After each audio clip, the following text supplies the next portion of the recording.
আজকে কিন্তু তোমাদের সাথে একটা 2 টায়ার কেকের ডিজাইন শেয়ার করবো, আর ফ্লাওয়ারগুলো কিন্তু কেকের মধ্যেই বানিয়ে দেবো। তো আমি কীভাবে কেকটা ডিজাইন করেছি আর ফ্লাওয়ারগুলো কীভাবে কেকের মধ্যে বানিয়ে দিয়েছি, দেখতে থাকো ভিডিওটাকে স্কিপ না করে, তাহলে অবশ্যই তোমরাও বুঝতে পারবে আজকের কেকের ডিজাইনটা আমি কীভাবে বানিয়েছি। হ্যালো ফ্রেন্ডস, আশা করি তোমরা সবাই খুব ভালো আছো। আমি অনেকটাই ভালো আছি। তোমাদের সবাইকে জানাই অনেক অনেক স্বাগত। নতুন আরও একটা কেকের ভিডিও নিয়ে চলে এলাম আমি পিঙ্কি কেক এন্ড কিচেন থেকে। তা আমি কিন্তু কেকের মধ্যে কিন্তু ক্রিমটাকে লাগিয়ে দিয়েছি আর সুন্দর করে ফিনিশিংটা দিয়ে দিচ্ছি। আমার কেক বানানো যদি তোমাদের থেকে ভালো লাগে আর আমার কেকের ভিডিওগুলো যদি এভাবেই তোমরা প্রতিনিয়ত দেখতে চাও, তাহলে অবশ্যই চ্যানেলটাকে সাবস্ক্রাইব করে পাশে থাকা বেল আইকনে ক্লিক করে নেবে। তাহলে যখনই আমি কেকের ভিডিওগুলো আপলোড করব সর্বপ্রথম তোমাদের কাছে এসে পৌঁছাবে।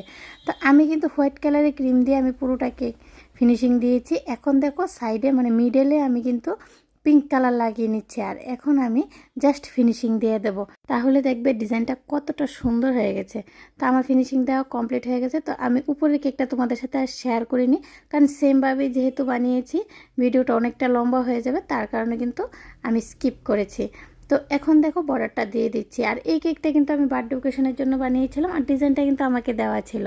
আমি শুধুমাত্র চেষ্টা করেছি যেভাবে ডিজাইনটা ছিল সেমভাবে বানিয়ে দেওয়ার জন্য।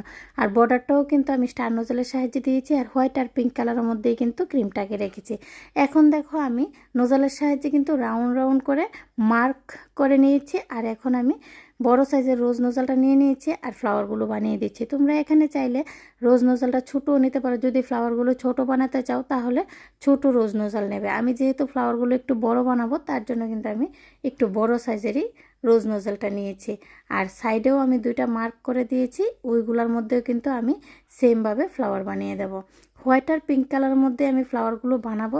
দেখতে কিন্তু কেকের ডিজাইনটা অনেকটাই সুন্দর হয়েছে। তোমাদের কাছে কেমন লাগলো অবশ্যই কিন্তু একটু কমেন্টে জানাবে। তো দেখো আমি যথারীতি ফ্লাওয়ারগুলো কিন্তু কেকের মধ্যেই বানিয়ে দিয়েছি।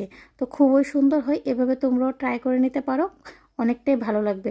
মিডলে ইয়েলো কালারটা ছিল, তো ইয়েলো কালারটাই আমি দিয়ে দিলাম। আর ইয়েলো কালারটা দেওয়ার পর দেখো কেকটা কতটা হাইলাইট হয়ে গেছে, আর দেখতে অনেকটাই সুন্দর লাগছে। আর এখন আমি পাতা দিয়ে দিচ্ছি গ্রিন কালার দিয়ে। এখানে আমি লিফ নোজেল ইউজ করেছি।